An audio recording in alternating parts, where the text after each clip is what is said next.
Terima kasih pemirsa, Anda kembali menyaksikan Kominfo Newsroom. Pemirsa, stabilisasi pangan oleh pemerintah secara moral merupakan keharusan dan menjadi kewajiban secara konstitusional. Dengan situasi pangan yang stabil, maka secara otomatis ekonomi negara ini secara keseluruhan juga lebih diuntungkan ketimbang situasi pangan yang tidak stabil.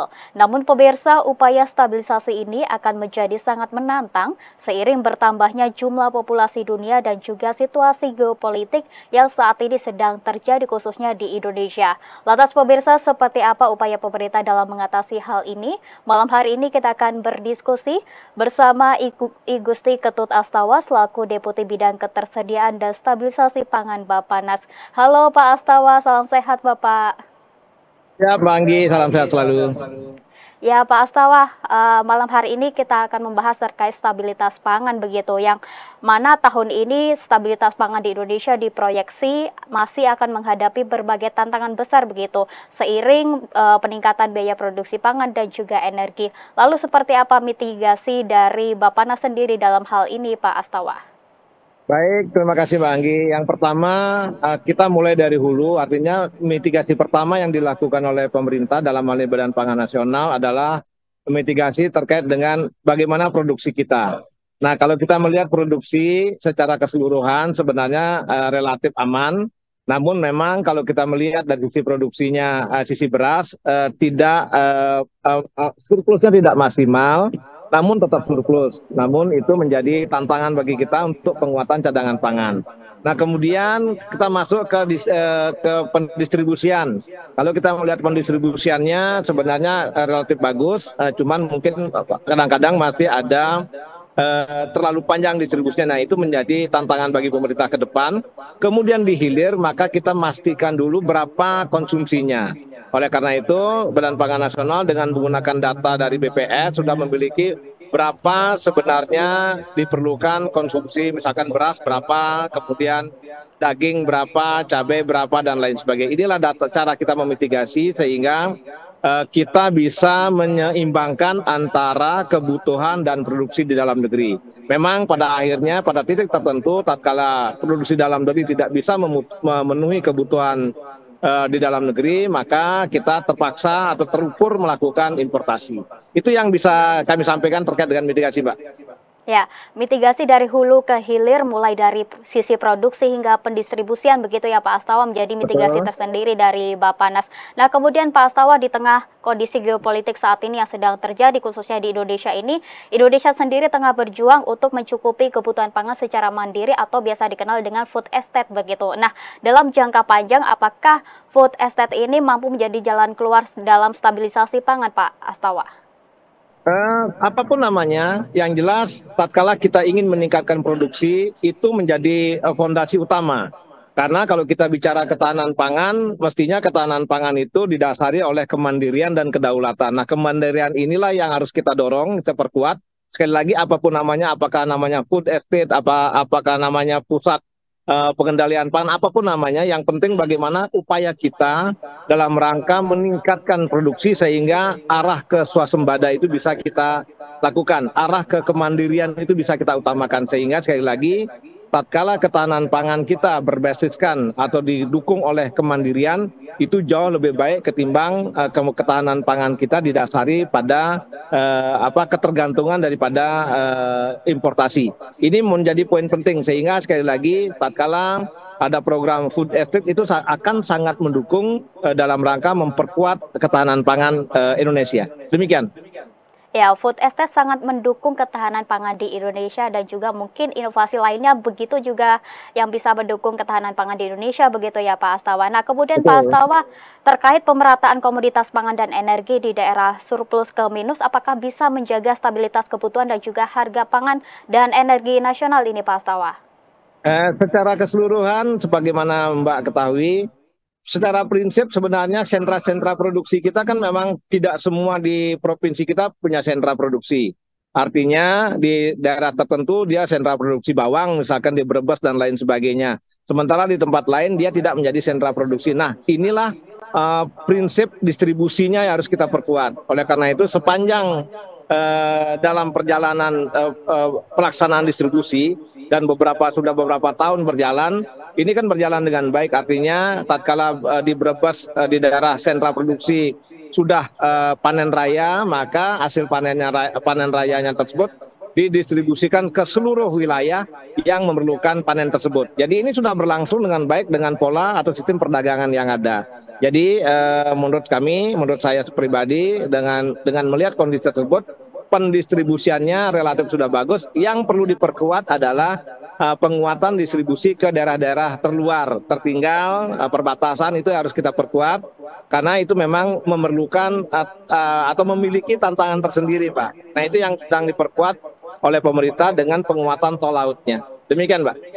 Ya, kemudian Pak Astawa, sektor pertanian ini seperti kita ketahui bahwa menjadi salah satu sektor yang semakin kuat atau yang menjadi penguatan tersendiri dari sistem ketahanan pangan nasional ini. Nah, kemudian dalam menjaga rantai pasok pangan ini agar harganya stabil dan juga masih terjangkau, apa strategi yang dilakukan oleh Bappenas tersendiri, khususnya dari sisi pembiayaan, Pak Astawa? Yang pertama mungkin di luar pembiayaan, pemerintah harus memastikan rantai pasoknya itu relatif baik, artinya wajar. Yang kedua, di dalam sistem rantai pasok itu tidak terjadi penimbunan. Itu poin pentingnya. Nah, yang kedua, yaitu yang selanjutnya, bagaimana penguatan pembiayaan ini pemerintah dalam hal ini dengan adanya penguatan cadangan pangan, maka pemerintah sudah menggelontorkan anggaran untuk teman-teman BUMN untuk penguatan cadangan pangan, itu salah satunya. Yang kedua juga sebenarnya banyak anggaran-anggaran yang bisa dimanfaatkan oleh para sedulur petani kita, kemudian dari peternak kita, kemudian sampai akan mendistribusikan sampai ke titik konsumennya. Nah, di Badan Pangan Nasional juga kalau bicara distribusi, maka kami juga mengalokasikan anggaran fasilitasi distribusi tatkala di sentra produksinya harganya rendah, kemudian di tempat lain harganya tinggi. Ini kita lakukan distribusi dan kita subsidi dengan harga yang wajar, sehingga ini bisa kita lakukan dengan baik. Itu yang dilakukan oleh Badan Pangan Nasional maupun pemerintah. Ya, kemudian Pak Astawa, dengan semakin terbatasnya lahan pertanian seperti yang kita ketahui di beberapa perkotaan besar begitu ya Pak Astawa. Nah, nantinya bagaimana upaya yang dilakukan pemerintah tersendiri khususnya Bappenas ini untuk tetap menjaga kestabilan pangan yang ada, Pak Astawa? Sekali lagi Badan Pangan Nasional posisinya itu pasca panen ke hilir. Nah, kita sudah paham sekali, Pak, teman-teman sudah melihat bagaimana upaya Bapak Menteri Pertanian dalam rangka menggenjot produksi khususnya beras atau padi, kemudian jagung, ini beliau sedang menggenjot. Bahkan beliau sekarang melaksanakan pola pompanisasi. Ini salah langkah-langkah yang cepat dilakukan beliau, sehingga harapan kita dengan pompanisasi, kemudian distribusi pupuk yang baik, distribusi benih unggul yang baik, ini akan harapan kita, upaya yang dilakukan oleh Bapak Menteri Pertanian menghasilkan, kemudian harapan kita juga produksinya bisa lebih stabil. Ini yang dilakukan oleh pemerintah dan tidak berhenti, terus bergerak, bahkan mendorong petani untuk segera melakukan penanaman dan lain sebagainya. Artinya kita upayakan, kita doakan dan kita harapkan upaya-upaya yang dilakukan sisi hulu dalam hal ini Kementerian Pertanian bisa membuahkan hasil dengan hasil yang baik sehingga ketersediaannya bisa juga terjamin. Sekali lagi kita utamakan produksi dalam negeri. Itu yang poin pentingnya. Ya, mengutamakan produksi dalam negeri. Baik, Pak Astawa, terakhir program ketahanan pangan nasional ini juga dilakukan dengan memprioritaskan peningkatan ketersediaan, kemudian akses serta kualitas konsumsi pangan. Nah, seperti apa bentuk program ini, Pak Astawa? Kalau program ketersediaan begini, dari sisi ketersediaan maka dengan adanya Perpres 125 tentang cadangan pangan pemerintah, maka pemerintah baik pusat maupun daerah harus memiliki cadangan pangan sehingga menjamin ketersediaan di wilayah masing-masing dalam rangka tatkala terjadi misalkan gejolak harga, kemudian bencana alam dan lain sebagainya itu menjadi wilayah intervensi daripada pemerintah. Itu kalau kita dari sisi ketersediaan. Di sisi lain dalam rangka menjamin ketersediaan juga apa yang dilakukan oleh teman-teman kementerian tadi menjaga kekuatan tadi, produksinya diperkuat sehingga ketersediaan untuk kebutuhan masyarakat pun bisa dipenuhi di masyarakat.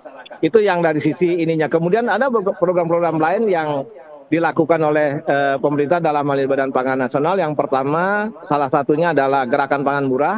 Tatkala gejolak harga terlalu tinggi, maka pemerintah pusat maupun pemerintah daerah kami masifkan gerakan pangan murah, di mana sampai saat ini sudah dilakukan hampir 55.000 titik. Artinya sepanjang sampai bulan Juli ini sudah 5.000 titik pelaksanaan gerakan pangan murah. Kemudian yang kedua juga melaksanakan bantuan pangan. Beras 10 kg bagi 22 keluarga penerima manfaat.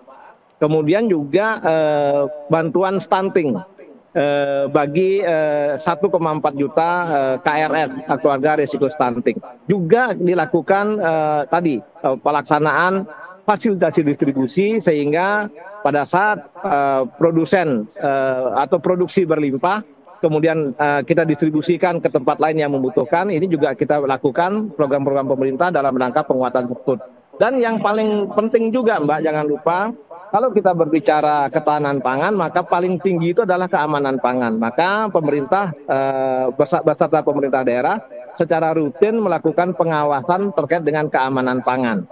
Juga ada program satu lagi yang untuk memperkuat ketersediaan adalah program stop boros pangan, di mana kita semestinya mengkonsumsi pangan itu secukupnya, sewajarnya, sehingga waste-nya itu bisa kita eliminir. Demikian Mbak yang bisa saya sampaikan. Ya, gerakan pangan murah dan juga pendistribusian bantuan pangan menjadi program tersendiri dari Bappenas, begitu ya Pak Astawa, untuk menjaga stabilisasi pangan. Baik, terima kasih Pak Astawa selaku Deputi Bidang Ketersediaan dan Stabilisasi Pangan Bappenas telah bergabung bersama Dialog Kominfo Newsroom. Selamat melanjutkan aktivitas Bapak, salam sehat. Terima kasih Mbak Anggi, salam sehat. Dan pemirsa, kami akan segera kembali dengan informasi lainnya, tetaplah di Kominfo Newsroom.